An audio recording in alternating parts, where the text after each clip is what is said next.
Welcome, and I'm so glad you're here. This is the self-paced course orientation. Before we begin, I want to name the approach we are using in this course. This is a form of political education grounded in anti-fascist scholarship and movement practice. It is also grounded in and accountable to lineages of Indigenous thought and organizing, Black feminist thought, abolitionist praxis, queer and trans survival knowledge, survivor-led work, and mutual aid networks. We will return to these lineages throughout the course. A reading list is provided at the end of each module, and additional readings will be provided throughout. This course uses trauma-informed pedagogy because the topic is materially and emotionally intense. That means we design for consent, pacing, and the realities of stress physiology without reducing politics to psychology. I just want to acknowledge that you may arrive with a variety of feelings or emotions, things like fear, anger, grief, numbness, or confusion. Feeling some anxiousness. Those responses are common in contexts of escalating harm and uncertainty. We will treat them as information to work with, not as evidence that you're doing the course wrong.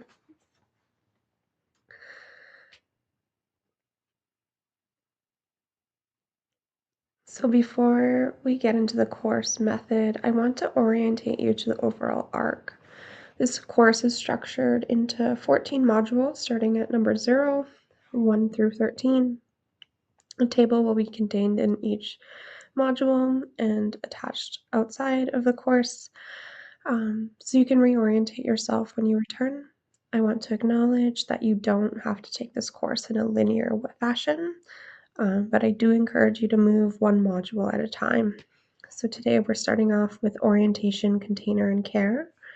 We'll move into belief formation, social conditioning, systems thinking, looking more directly at racialized harm, prejudice and othering, fascism, its history and patterns, how it manifests today, and then ways to respond in real life, approaching de-radicalization with ethical and as well as non-coercive ways, how to engage in collective action, such as organizing and building power, world building and alternative models, and then finally at 13 we'll be doing an integration to be able to sustain this work. So what is this course? This course examines how fascism operates and how people organize to resist it. We will work with a combination of historical case studies and comparative analyses, concepts drawn from political theory, sociology, and propaganda studies, and as well as activism and movement strategies and applied skill building. So when I say grounded, I mean two things.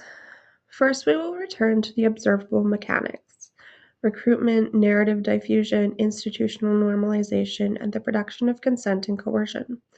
Second, we will be explicit about scope and limits, what we can infer from evidence, what remains contested, and what we are not claiming. A key analytical choice in this course is to emphasize patterns and structures alongside individual actors. That is not because individuals do not matter, but it is because person-focused accounts can obscure the mechanism that generalizes across cases. This course does not reward sounding correct. It's intended to build analytical capacity, the ability to evaluate claims, to be able to understand incentives, and to be able to start to choose responses that help in increasing safety, dignity, as well as collective power. So some things up front about what this course is not. It is not a trend, it is not an aesthetic or some content niche. It's also not a part of endless discourse organized around scandal cycles. This is not a competitive debate format. You do not need to perform certainty, speed, or rhetorical dominance in order to learn.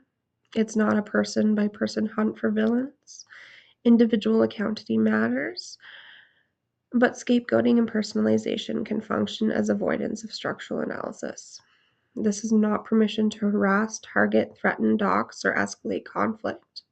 Those tactics reproduce coercive logics and tend to reduce safety. This is not a purity test, and the aim is not moral self-display. The aim is disciplined analysis, ethical clarity, and practical response. So here is the arc of the course. Step 1 is belief formation. First, we look at belief, at socialization, and the conditions under which certain explanations become common sense. We will distinguish among empirical claims, what evidence supports, effective responses, what something evokes, identity and belonging needs, what something offers, as well as inherited narratives and social scripts, what has been normalized. From there, we'll move into step 2, which is all about definitions and debates about fascism, compared with comparative cases. We will review prominent approaches, for example, definitions by traits, definition by function, and definition by historical practice, and we will be explicit about what each approach illuminates and what it risks obscuring. We will also examine recruitment pathways and propaganda techniques using cases rather than hypothetical composites. Step 3 is learning response skills and building collective strategy. We will evaluate responses based on consequences and constraints in real settings. We will avoid heroic scripts and over-idealized responses and focus on actions that are feasible, ethically defensible, and strategically coherent.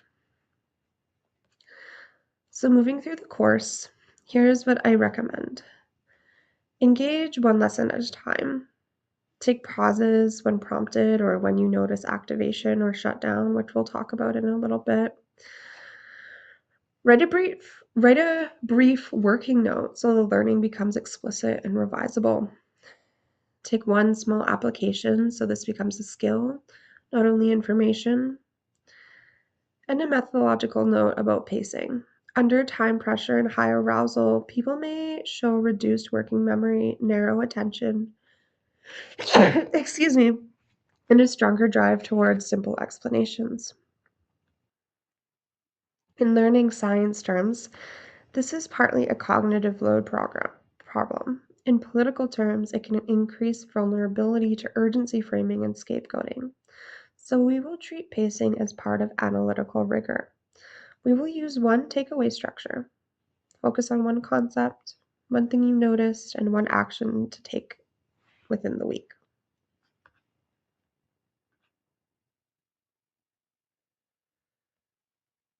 So I want to spend some time talking about the method being used throughout the course. The intention is to first establish a shared conceptual frame. So that includes definitions, scope conditions, and what counts as evidence for the claims we make. Then we practice analytical heuristics. So these are simple, revisable questions that can help you interpret information without collapsing complexity. And then we connect those heuristics to scholarship and historical record through reading, citations, and concrete cases. I also want to name the epistemological stance of this course. We distinguish between description, what is happening in the world, interpretation, what framework we use to explain it, as well as the normative commitment, what we believe is ethically and politically required. And then we name our ontology at a basic level. When we talk about fascism, institutions, or propaganda, we are not talking about abstractions floating above reality. We are talking about patterns, social relations, material incentives, organizational structures, and practices that produce repeatable outcomes. This is why we do not rely on vibes, rhetoric, or moral performance. We use operational definitions, case-based reasoning, and explicit limits on our claims. Where something is contested in literature, I will say so. Where a claim is a working model or a teaching heuristic, I will label it as such. So why pacing matters? Under sustained stress, it's common for us to experience narrow attention, feeling like threats are more present, as well as a stronger pressure towards certainty. So that's not unique to any political community. It's a common feature of what happens when our cognition is under threat. And this matters for political education because cognitive overload reduces the ability to evaluate competing explanations. High arousal increases susceptibility to simplified narratives and scapegoating, and social pressure plus uncertainty can increase conformity even to harmful norms. So we treat regulation and pacing as conditions of analysis, not as self-care aesthetics, but a part of this learning. If you notice an urgent pull towards, I need the perfect stance right now, or I need to fix everyone, take that as data. It may mean you need to slow down, return to definitions, or recheck what evidence is actually available. This is how we keep the work reality based and practical. So, a few permission slips and participation norms. I want to acknowledge that you are permitted, encouraged to move through this material slowly. I encourage you to take breaks as well as repeating sections. May be helpful. Skipping ahead is allowed. And we define capacity operationally. In this course, it means more options being available to you under stress. Having a greater capacity means a greater ability to take in difficult information without losing analytical clarity, as well as an increased ability to remain in relationship without escalation or shutdown. Sounds nice, doesn't it? So, building our capacity while taking this course is a practice itself, and treating this pacing as a methodological choice, not as a measure of seriousness about this topic.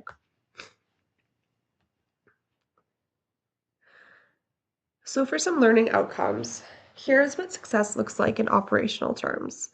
By the end of the course, you should be able to identify common propaganda moves and recruitment hooks, including the effective dynamics they exploit. Distinguish claims, evidence, and interpretation, and notice when those are being blurred. Maintain analytical clarity under pressure, including when you feel anger, fear, or grief. The ability to choose engagement strategies intentionally, including when to respond, when to disengage, and when to seek support. Being able to stay in relationship while holding boundaries and accountability, as well as translating into analysis to small, concrete action within your actual constraints. So to do that, we're going to go through some care, consent, and conditions for learning. So this is not a disclaimer, it is a part of the course method. The goal is to maintain the cognitive and relational conditions required for analysis as well as collective work. That includes enough regulation to think clearly, enough resourcing to continue, and explicit consent around exposure to intense material. So this is a content note up front. This course includes material on racism, state and interpersonal violence, trauma histories, dehumanization, as well as authoritarian politics. You are entitled to consent and pacing in relation to that material. This is a learning design issue. When activation is high, many people have reduced capacity for working memory, reflective judgment, and nuance. So pausing, stepping out, or moving through the material in smaller units in a way that feels good for you is a legitimate methodological choice. Trust yourself.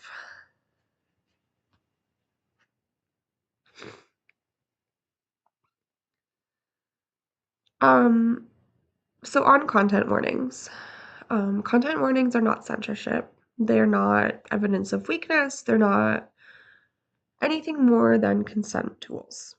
They are there to help you decide how you want to engage. They help you decide when to pause, help you choose what support you need. And the goal is not to avoid reality. The goal is to stay regulated enough to face it so the work stays real and so your choice stays yours.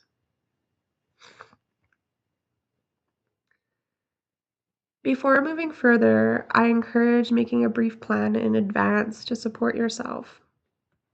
So creating a thing like a personal care plan can be a great way to acknowledge support you may need ahead of time prior to crisis. So Things you can do are identify early indicators that you're becoming overwhelmed.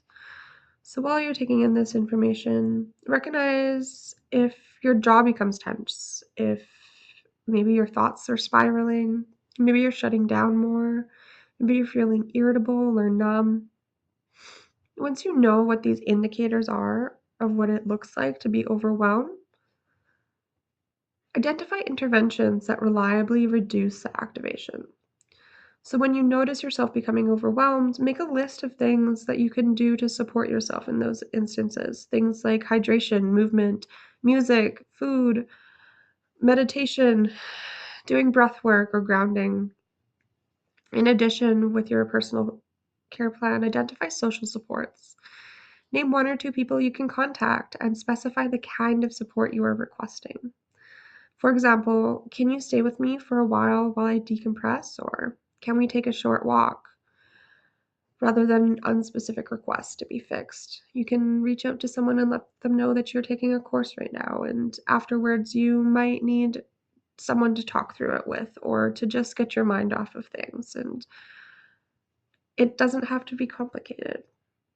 It can be a way to take care of ourselves and be in community.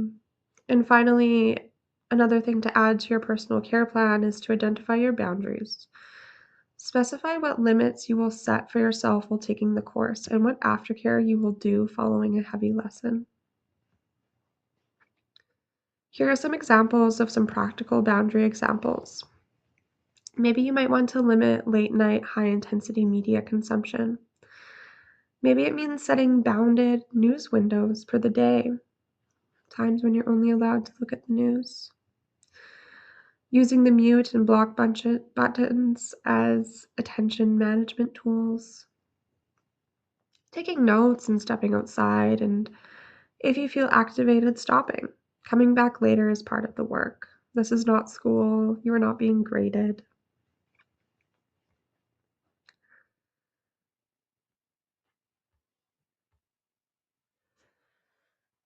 If you are taking this course and you're learning in community, I want to acknowledge that care is part of the container. Taking breaks is normal.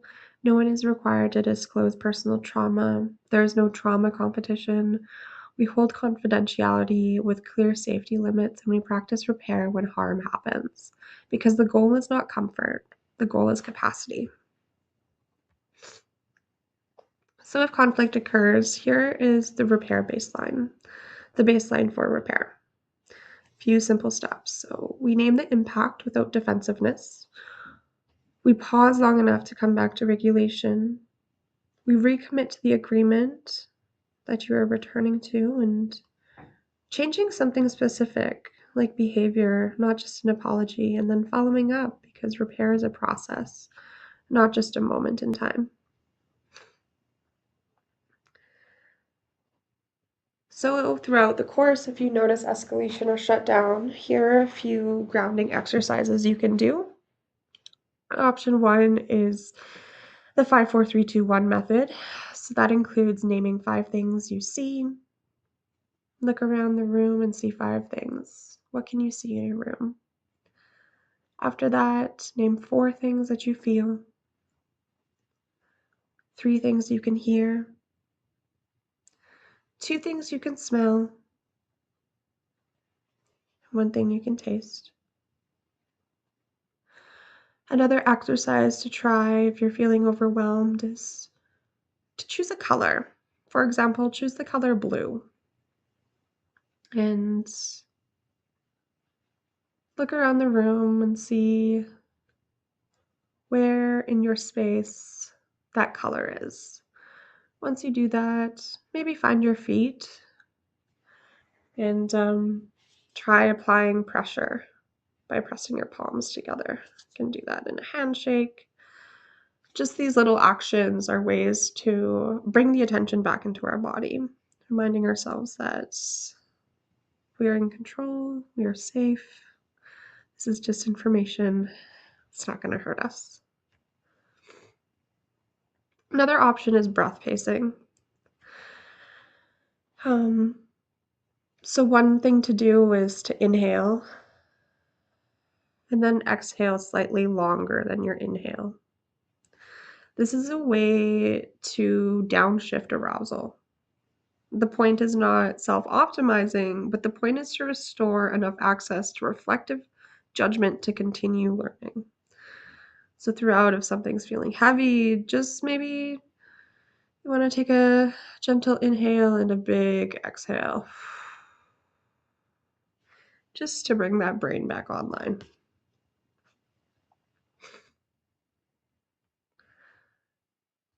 Next, we set agreements that make learning possible in a room with real stakes.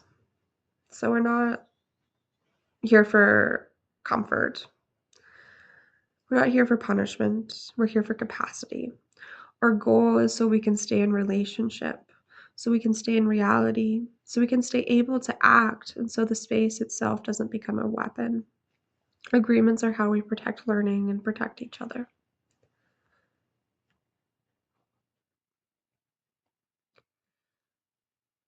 So with all this, before we go any further, we're going to build the container we're going to learn inside. Because we're naming real harm in this course, and if we do not set a container on purpose, the default container becomes stress, reactive, and confusion. So this part is not just housekeeping, it is part of the work. We are setting agreements that protect learning and protect each other, and we are naming a learning posture that helps us stay accountable and human while we do it. Agreements are not about being nice. They're about making learning possible. They prevent humiliation, avoidance, escalation, and recreating harm. They help us stay curious when we get defensive. They help us practice repair instead of punishment. And they protect the most impacted while we learn together. Agreements are how we keep the room from turning into a weapon.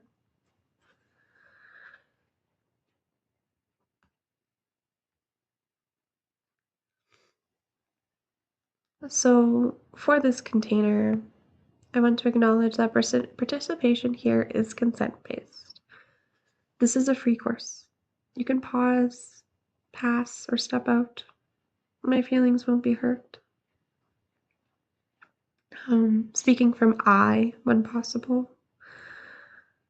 There's no competitive point scoring or adversarial debate norms. No using shame as a form of teaching, and if harm happens, we use repair processes rather than punitive escalation dynamics.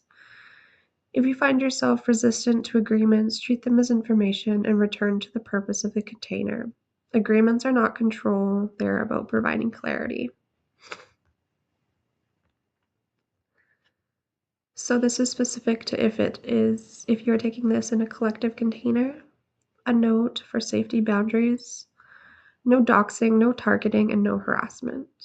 No threats, jokes about violence, or pressure campaigns. No turning the room into a surveillance zone. These tactics reproduce authoritarian logic even when people think they're on the right side. And when learning space becomes a weapon, the work collapses into fear, performative punishment, and vigilante escalation. So it's important for us to practice a different kind of power. We're looking at complexity and accountability. So in this space, we avoid purity spirals. We take impact seriously. We take intent seriously too. And we hold both so accountability does not become cruelty. We are not here to be flawless. We are here to be in practice. Practice means we tell the truth and we repair. So a few things for as a learning posture. I encourage you to prioritize curiosity over certainty, practicing accountability without collapsing, using boundaries without dehumanizing, and building solidarity without saviorism. We can be honest without being cruel, and we can set limits without becoming what we oppose.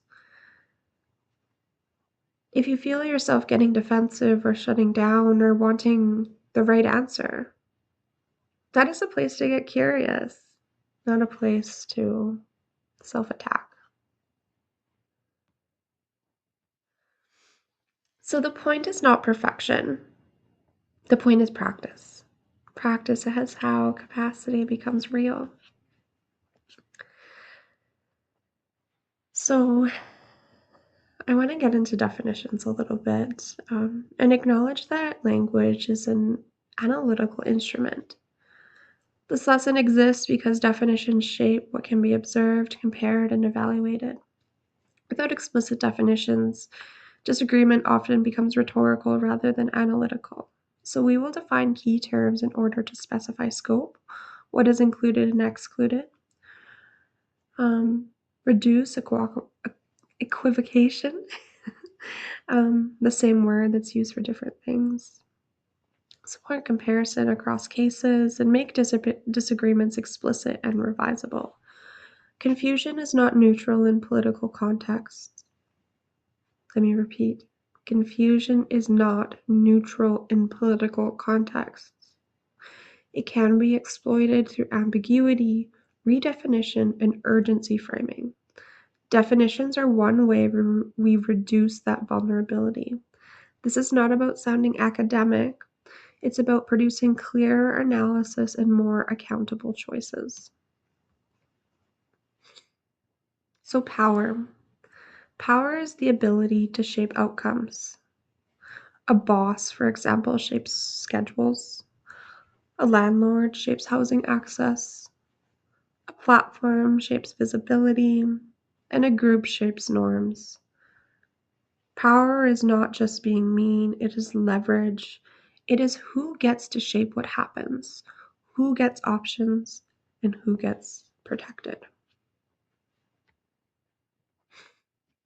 Dominance is power organized through hierarchy and coercion. Some people are treated as entitled to decide for others, and punishment becomes the default tool. Obedience gets framed as virtue. This is the logic we are refusing to reproduce, even when we're scared, even when we're angry.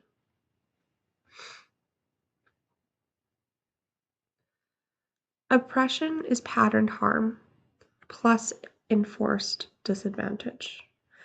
This is not only individual bias, it also lives in policy, institutions, cultural norms, and resource distribution. If the pattern keeps repeating, it is bigger than one person's intent. This is part of why good people can still uphold harm.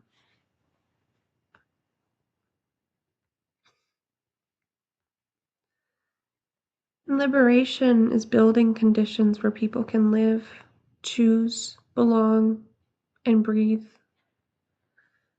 It is not only less harm, it is more choice, more safety, more dignity, more capacity to participate. Liberation is presence. It is a world where people can think and choose and connect.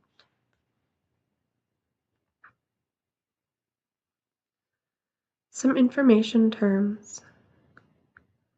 Misinformation is false information shared without intent to harm. Let me repeat, without intent to harm. Disinformation, on the other hand, is false information shared with intent to deceive. Propaganda is messaging designed to shape perception and behavior in service of power. A practical set of checks includes strong affect paired with a simplified enemy. Only I can tell you the truth framing. Pressure to share immediately or dehumanizing labels. So these checks do not prove intent on their own, but they are prompts and ways that we can trigger to ourselves that we might need to slow down and evaluate the claim, the evidence, and the likely effects. So as you move through this course, keep asking, what increases choice? What increases safety? What increases dignity? And what helps people stay connected to reality and to each other? If a response creates panic, isolation, and dehumanization, it is probably not liberation. If a response increases choice, connection, and dignity, it is closer to the direction we want to be moving. So next up in the first module, we'll be looking at belief formation. We learn how beliefs take root. We learn why people move towards certainty under stress, and we learn how propaganda and social power leverage that movement, and we practice differentiating between evidence-based beliefs, identity and social belonging needs, social scripts and inherited narratives, as well as threat responses that feel like certainty. The next two slides are some references that I've included and will have on a separate page, which you will have access to. And thank you so much for listening to Module 0. I'm excited for the rest of this course and our journey together.